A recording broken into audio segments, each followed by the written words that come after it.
జీవన వికాసానికి శ్రీ రామకృష్ణ ప్రభ యూట్యూబ్ ఛానల్ను చూడండి, సబ్స్క్రైబ్ చేసుకోండి. ఆబాల గోపాలాన్ని అలరించే శ్రీ రామకృష్ణ ప్రభ మాసపత్రికను చదవండి, చదివించండి. స్వాతంత్ర సంగ్రామం జరుగుతున్న రోజుల్లో ఒకసారి లాల్ బహదూర్ శాస్త్రి కారాగారంలో ఉన్నారు.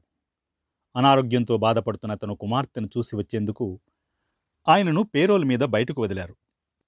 ఆయన ఇల్లు చేరే లోపల కుమార్తె చనిపోయింది. దహన సంస్కారాలు, ధార్మిక విధులు నిర్వహించిన తర్వాత శ్మశానవాటిక నుంచి శాస్త్రిగారు నేరుగా ఇంటికి వెళ్లారు. స్నానం చేసిన తర్వాత ఏకాఏకైనా కారాగారానికి చేరుకున్నారు.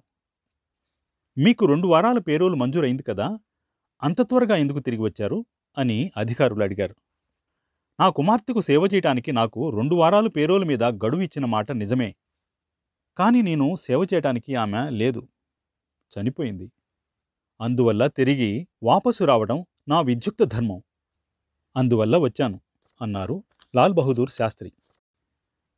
మరొకసారి లాల్ బహదూర్ శాస్త్రి రైల్వే మంత్రిగా ఉండేవారు. ఆయన వారణాసికి దగ్గరగా ఉన్న సేవాపురికి వెళ్లవలసి వచ్చింది. ఆయన అక్కడకు రైల్లో వెళ్లారు. సేవాపురి రైల్వే స్టేషన్లో ప్లాట్ఫారం ఎత్తుగా లేదు. శాస్త్రి గారు పొట్టిగా ఉండటం వల్ల ఆయనకు రైల్లోంచి ప్లాట్ఫారం మీదకు దిగడం చాలా కష్టమైంది. రైల్వే మంత్రి ప్లాట్ఫారం మీదకు దిగటానికి ఇన్ని పాట్లు పడటం చూసిన 4 స్త్రీలు గట్టిగా నవ్వుతూ, సరైన ప్లాట్ఫారం లేకపోవడం వల్ల ఆడవారికి ఎంత కష్టంగా ఉంటుందో ఇప్పుడు రైల్వే మంత్రికి తెలుస్తోంది అన్నారు.